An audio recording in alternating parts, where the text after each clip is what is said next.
This is Mackenzie Sharilla. She's a 17-year-old who was found guilty of murder for causing a car crash that killed her boyfriend and his friend. Mackenzie decided death was the ultimate goal that day. This was not reckless driving. This was murder. Sharilla's boyfriend, Dominic Russo, and his friend, Davian Flanagan, were in the car when she crashed into the side of a commercial building outside of Cleveland, going 100 miles per hour. Both men were pronounced dead at the scene, and Sharilla survived. Prosecutors argue that the teen had a toxic relationship, and Sharilla had made violent threats against her boyfriend. Threatens property. She got broken into his house. Correct.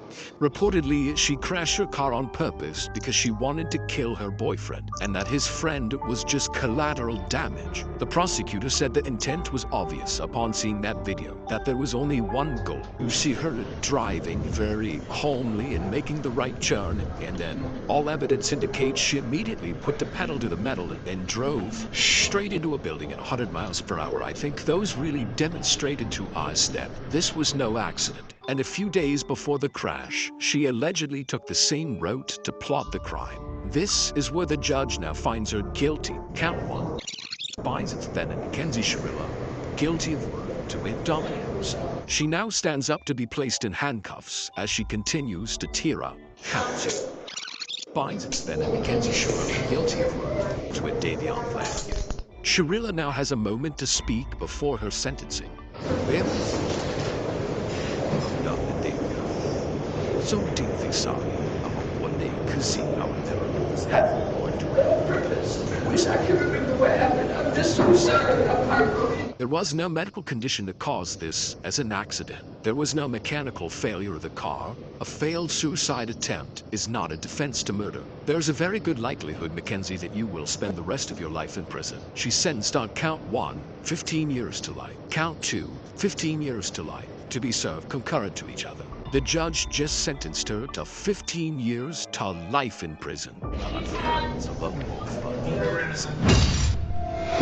This is Aiden Fucci, who pled guilty in court for the murder of his classmate when he was only 14 years old. Well, having fun in a cop car, yeah?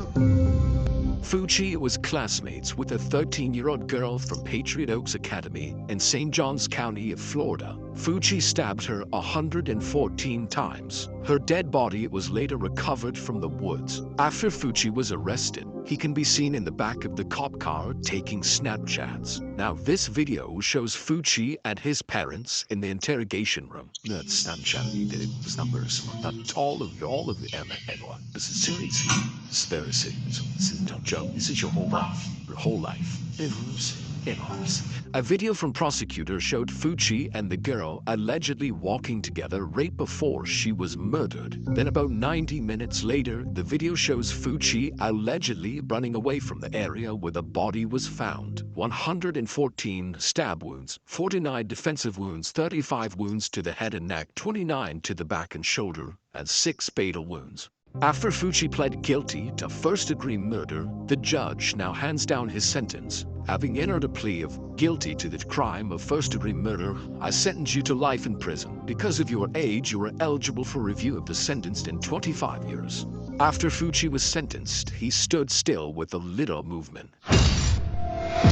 This is Willard Miller and Jeremy Goodale, and at just 16 years old, they are both charged for the murder of their high school Spanish teacher. Reportedly, it was over a bad grade. We then moved her off of the trail, where I then struck her, and she died as a result. Miller and Goodale went to Fairfield High School in southeastern Iowa. Nohema Graber was the Spanish teacher at the school, and Miller was one of her students. After he received a bad grade from Graber, he and his friend Goodale planned to kill her. We discussed a general plan. I'll stand up here, look out, wait for Miss Graber to show up. Graber went for her usual walk at Chattawauqua City Park. The boys knew that as they stalked her, and they waited to ambush her. Here she comes. And she walked by and hit her in the back of the head. And then I said we should make sure she's dead, so we hit her a couple more times. They then dragged her into the woods and beat her to death with a baseball bat. What's the plan? after that, there wasn't a plan beyond that. Like, hide the body, bury the body, save the body. At that time, we were going to hide the body. I guess in our areas, you kind of assumed that nobody would ever find it. Not long after, both boys were arrested. Court documents allege that the witness who knew Goodale showed law enforcement Snapchat messages that showed Goodale and Miller's involvement in the murder. One of the Snapchat messages saying, "Point of view, you're my Spanish teacher, and this is the last thing you see," followed by, "Time to hide a body." Jeremy Goodale will later plead guilty and testify against his best friend Miller. I understood that he had the intent to kill Mrs. Graver. What is your plea to murder in the first degree? Guilty or not guilty? Guilty. This is the moment that Goodale gets to speak before his sentence. I've had time to think on what to say, and I'm sorry. Truly sorry. Every day I wish I could go back and stop myself. I can't comprehend losing a loved one in such an awful way. And now the judge hands down his sentence. The defendants shall be sentenced to life with the possibility of parole after 25 years. Now for Miller, this is him apologizing before he receives his sentence. I'd like to take this opportunity to wholeheartedly accept responsibility for the moment I played in the murder of my brother and the family. I'm sincerely sorry for the distress that I caused you and the devastation, and I ask that I'm given a chance. I don't want to be institutionalized. I don't want to be in so long I forget about what matter where I come from and look forward to the good influence. And now the judge has some final last words. The defendant, Willard Noble Chayton Miller, should be sentenced to life with the possibility of parole after 35 years. Miller seems to be completely unfazed.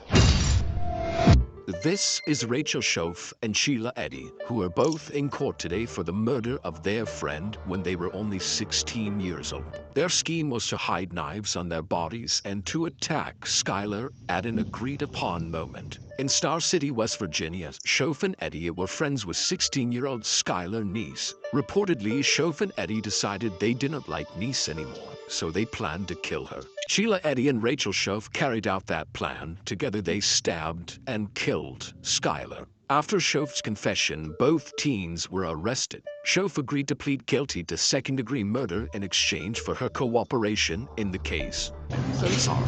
I don't know if there's a proper way to make this apology, because there are not even words to describe the guilt and remorse that I feel each day for what I've done. I hurt the Neese family and those who love Skylar.